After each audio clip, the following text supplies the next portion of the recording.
Take a rim strip right here, remove the valve cap and the nut, and then we'll take it and we start right at the valve stem with this. What I'll do is I'll take the valve stem hole, I'll install a rim strip through it, push it down through a little bit, tighten the nut a little.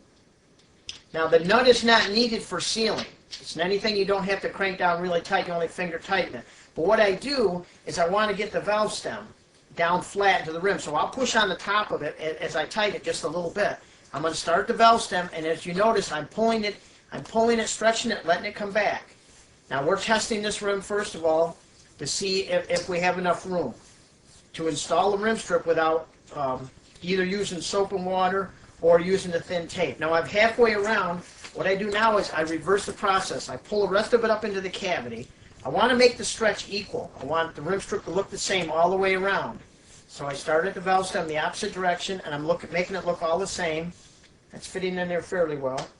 Now what I've got is I've got a small section here that's still sticking up on this side. What I'll do is I'll take my plastic tire lever. I'm going to use it like a fulcrum. Push the whole rim strip that way, and this side pops right in. Now here you notice there's a small area that's up on each side of the valve stem. I want to get that sitting down in there. The valve stem is sitting nice and flush with that 3/8 inch hole. I'm going to use it as a fulcrum. I'm pushing against the side of the rim. Okay, and I'm pushing the rim strip over. Now this whole side is popped down. Now I flip the rim over and do the same thing. Use a fulcrum to get it to sit down in there. There. Now it's down below the bead hook on both sides of the rim all the way around. Now the rim strip is fitting this rim, leaving the factory rim tape in. Our next step is to take a tire and try mounting it. You don't need new tires. I'm just using a new tire here as a demo. Now whenever you're mounting a tire tubeless, I usually hang the tire and I keep the valve stem towards the bottom. It'll make that section of the rim is going to be the hardest part to stretch on. We'll leave that for last. The same thing you do when you're mounting a car tire. And then I work each side of the rim downwards in, the tire onto the rim, get it into the drop center. And the same with the side here. And if this is all sitting in the drop center, you can usually get these tires on quite easily. Stretch a little bit down with my hand. Now that bead is mounted. Now we take the second bead. I'm not using any sealant at this time. We're not ready for the sealant. Our first chore is to see if we can get this tire to inflate. You don't want to waste all your sealant. Now here's what I'm doing is I'm holding a little pressure up here onto the rim, and I'm pushing this to make sure it's all in the drop center. Then the slack up here, we can usually just stretch the tire right on just like that. The tire's stretched right on. Now here's a very important step before we try to inflate it. Okay, this is our soap and water. It's just liquid dish soap. I use a very soft bristle brush. Doesn't have to be anything you've got. Knock most of the liquid out. This is a lubrication. I just take a few seconds, soap it all the way around. Okay, next step. You want to pat the top of the tire every few inches all the way around to get it to take a little bit of a shape. These are all things that are very important for inflating. Then again, I put the valve stem downwards. Now what you can do is make sure your cap is open. You probably might want to do is take a pair of pliers and unscrew your valve core and remove it. If you take the core right out, it will increase the airflow tremendous amount and make inflating much easier. I'm going to take my floor pump, and as you hear, you can hear a lot of air coming out right here. So I'm going to hold this with one hand and try pumping with the other hand. And as you see, the tire's already inflated. We know we can inflate it. We know that we can still mount and dismount the tire.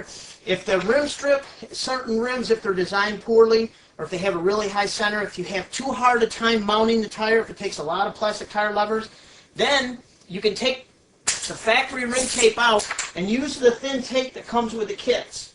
Use this thin nylon tape. Put 1 to 2 layers over it. This will be much, much thinner than a Velox rim tape.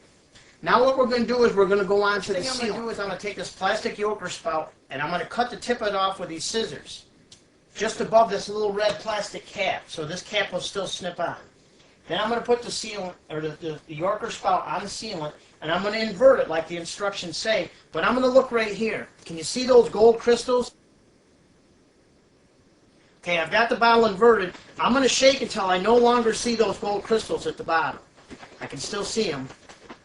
What we've got to do is we've got to get those crystals so they're all mixed in with a mix. Now right now I don't see any more. I'm going to put the sealant in with a 2-ounce scoop right from the outside. I usually do this on all the first tire applications and then use the injector for refills. I'll put about 1 1/4 to 1 1/2 scoops of sealant into it. pour it down inside the tire. Reach in, there's some crystals left in the bottom. I take a little bit of the cream off the top and rinse it back in, just like that. And then I mount the second bead of the tire right up here, being careful not to shake that out. Okay, I'm going to do about half of it like that. All the sealant's at the bottom. Now I'll rotate the tire so the sealant's down here in the bead I've already got. So when I do this last little bit of bead, shaking it on, it's going to be like that. Okay, now we're going to take our soap and water.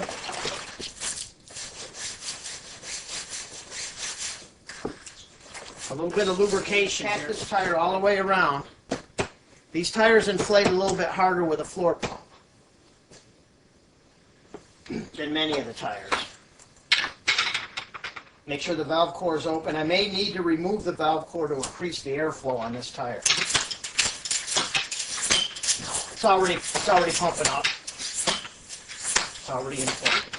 So I'm going to remove this because we see we can pump it up with a floor pump. I'll use my air compressor. I'm going to bring it up to 35, probably 40 psi.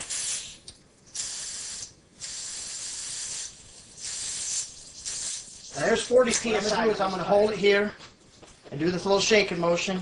I'm using the decal as a reference point. This is the tire I want to show you. This has a lot of areas of white foam right now that are foaming through it. Okay, I'm halfway around the tire to the valve stem. I just very systematically do it. This is only taking me 15 or 20 or 30 seconds. Okay? Now here's the important part. I'm going to lay this tire, no more shaking, no more twirling. We're just going to lay it down and have a little patience, let the sealant do its work. What you're going to see is, you see these areas of foam here? These are really small bubbles that are bubbling right through the tire. You see all of this area of foam right here? All of this foam are small leaks, and these are leaks that are right through the bead. You have to get all of these sealed before you put them on the bike. You don't want to go out shaking it, spinning it, riding it. It's not going to do it. It's laying it like this. Well, what I've done is I put the side that's leaking the worst down, in this case, any side, because they're both going to leak. And you're going to see how these are bubbling like this. This is what we're going to watch for. We're going to work on this tire until these are completely sealed. Now, it's only been sitting for a few seconds, but I'm going to do it again, and I'm going to flip it over like a pancake. I'm going to do this side next. So I'm going to pick it back up, wait 10 or 15 seconds for all the sealant to run down, and puddle at the bottom. Hopefully we got the sealant right here. Now I'm going to do the shaking motion, and I can hear the sealant. This time I'm going to turn it over like a pancake. You want to do this procedure until the tire is completely sealed. Of course, you want to wait a little longer than I did, but you're going to see that after 2 or 3 times like this, or maybe even less than that you're going to have less and less leaks. The bubbling will be stopping. You want to get them all completely sealed. So there's the valve stem. I'm all the way around. Now I'm going to turn it over like a pancake. So I'll put this side down. And as you can see, we've only done it once already. Many of these bubbles are stopped. There's still enough soap and water, but almost everything is sealed. And what I'm looking for is any areas that aren't sealed. This is very, very important, is laying it flat like this. In fact, you can see, I think these are all sealed right now. What I'll do is I'll reapply the soap and water several times just to make sure there's no more leaks. I'll get my soap and water. Of course, it could be a different bucket. While that side's down, it's sealing that one. Just put a little bit of liquid here. Try to wipe off some of the foam. And just let it sit.